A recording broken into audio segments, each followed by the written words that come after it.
क्या आप जानते हैं आपके बच्चे का छोटा सा बुखार या हल्की सी खांसी या थोड़ी सी सुस्ती किसी बड़ी बीमारी की शुरुआत हो सकती है? जी हाँ दोस्तों, कई बार हम सोचते हैं कि बच्चा बस थोड़ा अस्वस्थ है, 2-4 दिन में ठीक हो जाएगा, लेकिन असलियत कुछ और ही होती है। शरीर के अंदर चल रहा एक छुपा हुआ संक्रमण, एक बढ़ता हुआ इन्फ्लेमेशन, जो अगर समय पर पकड़ा नहीं गया तो बड़े नुकसान का कारण बन सकता है। और इस छुपे हुए खतरे का सबसे बड़ा संकेत होता है CRP यानी सी रिएक्टिव प्रोटीन का बढ़ा हुआ लेवल। आज के इस वीडियो में हम बात करने वाले हैं बिल्कुल इसी टॉपिक पर कि आखिर बच्चों में CRP क्यों बढ़ता है, इसके लक्षण क्या हैं और सबसे ज़रूरी इसे कैसे कंट्रोल करें। तो बने रहिए मेरे साथ अंत तक, क्योंकि यह जानकारी शायद एक दिन आपके बच्चे की जान बचा ले। नमस्ते दोस्तों, welcome to doctor Daljit official YouTube channel. मैं हूं डॉक्टर दलजीत और आज के इस वीडियो में हम बात करने वाले हैं एक ऐसे टॉपिक पर जो हर पेरेंट्स के लिए बहुत ज़रूरी है, बच्चों में हाई CRP वैल्यू, कारण, लक्षण और इलाज। दोस्तों, आजकल के समय में बच्चों की हेल्थ को लेकर हम सब बहुत ज़्यादा सजग रहते हैं, लेकिन फिर भी कई बार छोटी छोटी चीज़ें हमारी नज़र से छूट जाती हैं। CRP टेस्ट आजकल बहुत कॉमन हो गया है, डॉक्टर अक्सर इसे करवाने की सलाह देते हैं, लेकिन बहुत से पेरेंट्स को इसका मतलब, इसकी अहमियत और इसके रिजल्ट को समझने में दिक्कत होती है। तो आज मैं आपको बिल्कुल सिंपल और देसी हिंदी में समझाऊंगा कि आखिर ये CRP है क्या, ये क्यों बढ़ता है और जब ये बढ़ जाए तो हमें क्या करना चाहिए। तो चलिए बिना किसी देरी के शुरू करते हैं। देखिए दोस्तों, सबसे पहले बात करते हैं कि आखिर ये CRP है क्या। तो दोस्तों, CD का आहा पिलरेजिना में तो कहा किया। CRP का फुल फॉर्म है सी रिएक्टिव प्रोटीन। ये हमारे लिवर द्वारा बनाया जाने वाला एक प्रोटीन है जो तब रिलीज होता है जब शरीर में कहीं भी इन्फ्लेमेशन या सूजन होती है। मतलब साफ है, जब भी बच्चे के शरीर में कोई इन्फेक्शन होता है, चाहे वह वायरल हो, बैक्टीरियल हो या कोई और वजह से सूजन हो, तो लिवर इस CRP को ब्लड में रिलीज कर देता है। तो यह एक तरह का अलार्म सिस्टम है जो हमें बताता है कि शरीर के अंदर कुछ गड़बड़ है। अब सवाल ये उठता है कि बच्चों में यह CRP क्यों बढ़ता है। इसके पीछे कई कारण हो सकते हैं। सबसे कॉमन कारण है लंग्स में इन्फेक्शन, यानी फेफड़ों में संक्रमण, जैसे कि निमोनिया, ब्रोंकाइटिस या कोई भी रेस्पिरेटरी इन्फेक्शन जिसकी वजह से बच्चे को सर्दी, खांसी, सांस लेने में तकलीफ हो रही। दूसरा बड़ा कारण है वायरल इन्फेक्शन।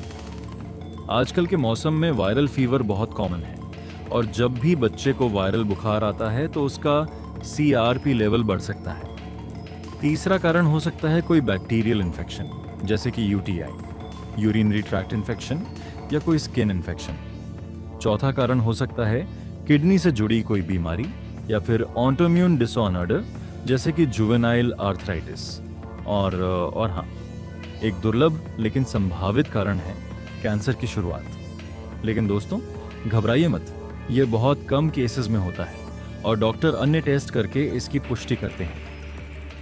अब बात करते हैं लक्षणों की। जब बच्चे का CRP बढ़ता है तो उसके शरीर में कुछ खास बदलाव नजर आते हैं। सबसे पहले बच्चा सुस्त पड़ जाता है, उसमें एनर्जी नहीं रहती, वह खेलने कूदने में इंटरेस्ट नहीं दिखाता।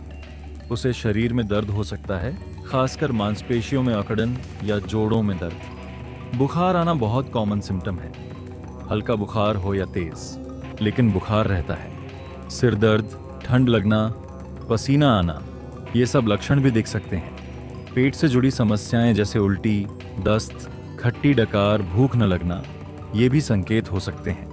नींद में परेशानी, बार बार रोना, चिड़चिड़ापन, ये सब भी बच्चे के अस्वस्थ होने के संकेत हैं। और अगर स्थिति गंभीर हो तो कुछ अलर्ट सिम्टम्स भी दिख सकते हैं, जैसे बहुत ज़्यादा पसीना आना, बार बार ठंड लगना या कंपी, लगातार उल्टी या दस्त जो बंद ना हो, सांस लेने में तकलीफ, दिल की धड़कन तेज होना या फिर बेहोशी जैसी स्थिति। अगर आपके बच्चे में ऐसे कोई भी लक्षण दिखें तो तुरंत डॉक्टर से संपर्क करें। अब सबसे ज़रूरी सवाल, अगर बच्चे का CRP बढ़ा हुआ है तो हम क्या करें। सबसे पहले डॉक्टर की सलाह लें। वे कुछ और टेस्ट करवा सकते हैं, जैसे कि CBC, ESR, यूरिन रूटीन या कल्चर टेस्ट, ताकि इन्फेक्शन की सही वजह पता चल सके। अगर बैक्टीरियल इन्फेक्शन है तो एंटीबायोटिक्स दी जाएंगी। अगर वायरल है तो सपोर्टिव केयर, आराम और हाइड्रेशन पर फोकस किया जाएगा। लेकिन दोस्तों, दवाइयों के अलावा डाइट और घरेलू उपाय भी बहुत अहम भूमिका निभाते हैं। तो चलिए अब बात करते हैं कि बच्चे को क्या खिलाएं और क्या नहीं। सबसे पहले बच्चे की इम्यूनिटी बूस्ट करने वाली चीजें दें। नट्स बहुत अच्छे होते हैं। 4 से 5 बादाम या 2 से 3 अखरोट दिन में 2 बार पीसकर या भिगो कर दें। हल्दी तो हमारी देसी दवाई है। दूध में थोड़ी हल्दी मिलाकर दें या हल्दी वाला गर्म पानी पिलाएं। अदरक भी बहुत फायदेमंद है। अदरक की चाय या अदरक प्लस शहद प्लस काली मिर्च का मिश्रण दिन में 1-2 बार दें। दालचीनी भी सर्दी खांसी में राहत देती है। दूध या किसी अन्य चीज में मिलाकर दें। लहसुन का पानी भी इम्यूनिटी बूस्ट करने के लिए बहुत अच्छा है। एक कली लहसुन को पानी में उबालकर छानकर थोड़ा गुनगुना करके बच्चे को पिलाएं। ग्रीन टी या हर्बल चाय भी एंटीऑक्सीडेंट से भरपूर होती है, लेकिन बच्चों के लिए हल्की बनाकर दें। विटामिन सी युक्त खाद्य पदार्थ जैसे संतरा, मौसमी, अमरूद, नींबू पानी, ये सब इम्यूनिटी डेवलपमेंट के लिए बहुत ज़रूरी है। और अगर आप नॉन वेज खाते हैं तो फिश जैसे सैल्मन में ओमेगा 3 होता है, जो इन्फ्लेमेशन कम करने में मदद करता है। लेकिन दोस्तों, कुछ चीज़ें ऐसी भी हैं जिनसे बचना बहुत ज़रूरी है। Processed food, fast food, packet वाले स्नैक्स, ये सब बच्चे की पाचन शक्ति को कमज़ोर करते हैं। आइसक्रीम, फ्रिज की ठंडी चीज़ें, कोल्ड ड्रिंक्स, ये सब गले और फेफड़ों में कफ बढ़ा सकते हैं। प्रोसेस्ड मीट, अचार, ज़्यादा नमक या मसाले वाली चीज़ें, ये सब इन्फ्लेमेशन बढ़ा सकती हैं। ज़्यादा चीनी वाली चीज़ें जैसे मिठाई, चॉकलेट, केक, ये इम्यूनिटी को कमज़ोर करती हैं। और ज़्यादा तेल वाली तली हुई चीज़ें ये पेट पर लौट डालती हैं और बीमारी के दौरान पेट वैसे भी कमज़ोर होता है। तो कोशिश करें कि बच्चे को हल्का, सुपाच्य और पौष्टिक भोजन दें। दलिया, खिचड़ी, सूप, उबली हुई सब्जियां, दही, छाछ, ये सब बहुत अच्छे ऑप्शन हैं। अब एक और ज़रूरी बात, बच्चों में नॉर्मल CRP वैल्यू कितनी होती है। देखिए, CRP एक नॉन स्पेसिफिक मार्कर है, यानी यह सिर्फ इतना बताता है कि शरीर में कहीं इन्फ्लेमेशन है, लेकिन यह नहीं बताता कि वह कहाँ है या क्यों है। नॉर्मल रेंज आमतौर पर 0 से 10 मिलीग्राम प्रति लीटर तक मानी जाती है, लेकिन लैब के हिसाब से यह थोड़ी अलग अलग हो सकती है। अगर वैल्यू 10 से ऊपर है तो यह इन्फ्लेमेशन का संकेत है। 10 से 40 के बीच मध्यम स्तर का इन्फ्लेमेशन माना जाता है और 40 से ऊपर गंभीर इन्फ्लेमेशन या बैक्टीरियल इन्फेक्शन का संकेत हो सकता है। लेकिन दोस्तों, नंबर देखकर घबराइए मत। सबसे जरूरी है बच्चे के क्लिनिकल सिम्टम्स और डॉक्टर की राय। याद रखिए, जब तक इन्फेक्शन या बीमारी ठीक नहीं होगी, CRP लेवल नॉर्मल नहीं होगा। और जैसे ही बच्चा ठीक होगा, CRP अपने आप नॉर्मल हो जाएगा।